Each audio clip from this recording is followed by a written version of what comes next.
Jon Jones here with Winning Edge Wednesday. Today, real briefly, I wanted to review an oldie but goodie book. Perhaps you've heard of it. This kind of goes back a little bit. It's The Magic of Thinking Big by the author David Schwartz, a classic personal development book specifically for ambitious business people.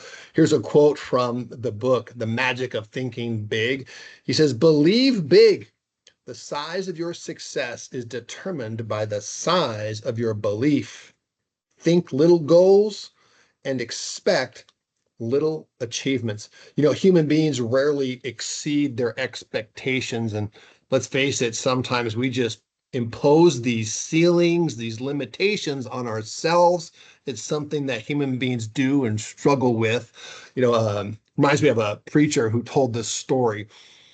And he told a story about a guy who went fishing out on a river. And while he was fishing out in the river, he noticed another fisherman across the way. And he noticed that this fisherman was having a tremendous amount of success. He was catching big fish and small fish. And here's what was really strange is that this fisherman, when he caught a real big fish, he would take it off the hook and throw it back into the river.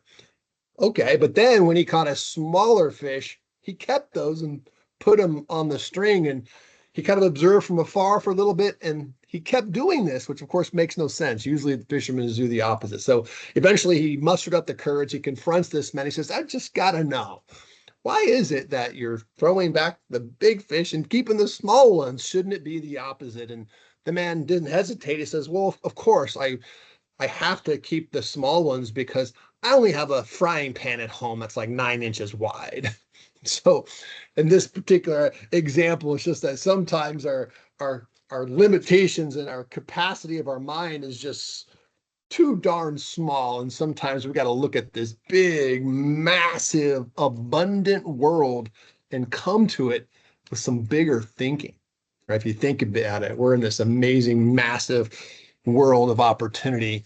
And if we show up with small expectations and little thinking, it's going to be hard for us to tap into our potential. So I wanted to bring this to your attention as you guys are coaching yourselves and of course your clients. Perhaps the idea of thinking bigger needs to be discussed. Someone once said, "People are not lazy; they just have impotent goals." Right? And think about this. We certainly help our clients evaluate risk and reward, don't we? It's kind of inherent in the work that we do. We help people evaluate risk and reward. And we spend a lot of time and energy on the mitigating risk part, right? That's what due diligence is really all about. Let's do some due diligence. Let's minimize risk, right? Let's see if we could, create some certainty by reducing the likelihood of failure through data, through various criteria that we use to evaluate brands and opportunities, which is great. And while we're doing that, let's not forget that it's a comparison between the risk and the reward. Thinking big, what can we create? Is the risk worth the reward? It's not, is there risk, right? Because we know there's going to be risks. It's not go look for an opportunity where there's no risk. It's comparing the risk versus reward. Here's what I think is really interesting. I don't know if you've noticed this, but in lotteries, when the lottery pot gets way up there near $1 billion, you guys, people are lined up to get these tickets. But when the lottery winnings are in the $100 million range, people aren't that interested. It's the same $2 ticket or whatever it is. But all of a sudden, when these $2 tickets have the potential of generating $1 billion of a lottery winning, all of a sudden people are lined up out the door. I think that's very interesting about the psychology. There's some part of us that inherently wants to go for it when there are big opportunities at stake. And maybe that's something that your mind and your clients need to discuss. And here's some things to think about too. There's some things that thinking big actually does. It activates things within us. And here's some points just to ponder. Number one, thinking big fosters more innovation. right? Think about someone like Steve Jobs. He came up with these amazing innovations, but that stemmed from this first huge vision of transforming the world through these handheld technology devices. And then from thinking big comes these amazing innovations that were necessary to make the vision happen. Next, higher achievement, right? Just getting out of our darn comfort zone is going to promote higher levels of achievement. Third, of course, is growth. Let's face it, when you have big goals and dreams, we often realize that I cannot get there as I am today. I need to get better. I have to develop new skills. I have to adopt new attitudes. I have to become more confident. I have to take more action or whatever it may be. But big thinking promotes growth.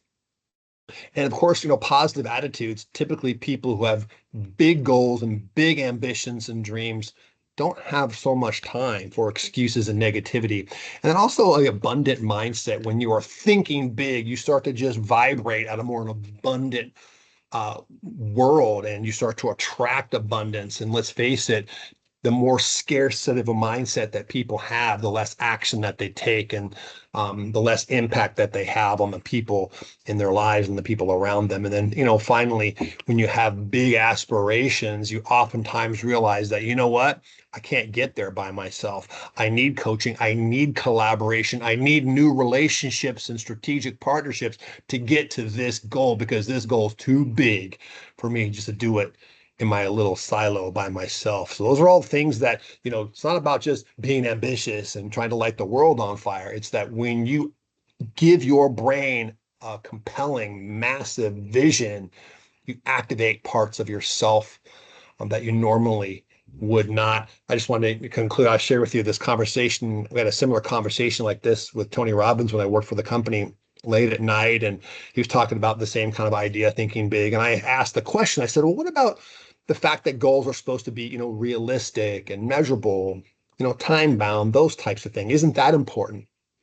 And I'll never forget, he said, of course, but please understand, we've got a lot of semantics here. We've got planning, we've got small goals, we've got short-term goals, long-term goals. And we definitely want to take your big dream and your big vision and break it down into specific steps and sub goals, etc. So that there's room for all of that. Then he asked me this question. He said, John, let me ask you this. He says, what would you say is the potential of a human being? Well, I didn't hesitate. I said, well, I'm going to go with unlimited, because what we thought was impossible 100 years ago is like common knowledge today, right? And he said, absolutely. That's absolutely right. Human beings are incredible. And what we are capable, we don't even know. I mean, let's face it, we went from horse and buggy to the space shuttle within 100 years, one lifetime. Imagine that. It's crazy. So he then said this to me. He said, John, if the potential of a human being is unlimited, and you're a human being, as far as we know, then how can you set a goal that's unrealistic? You really can't. So sometimes what we're saying to ourselves, not realizing, is this unconscious attitude that it's unrealistic for me, right? And let's face it, isn't it true? There's always somebody out there who's achieving the results, making the impact that we would love to make. And in many cases, they're doing it with even more obstacles than we're up against. Just wanted to share that with you. So it might be time for you to step back and think a little bit bigger. And as you stretch yourself to think bigger, then you're going to be a much better place to inspire others to start thinking bigger as well, right? If we can get ourselves to think bigger and attack our goals with confidence, then we'll be much more likely to inspire others to do the same. And that's the opportunity we have here, being a business broker at BAI. Thank you guys so much for jumping on today's call. Remember, full pipelines equal full hearts, can't lose. Thanks for jumping on today's call. Give that some thought. Let's think bigger and let's get after it. And let's finish the quarter four strong here in 2025. Thanks.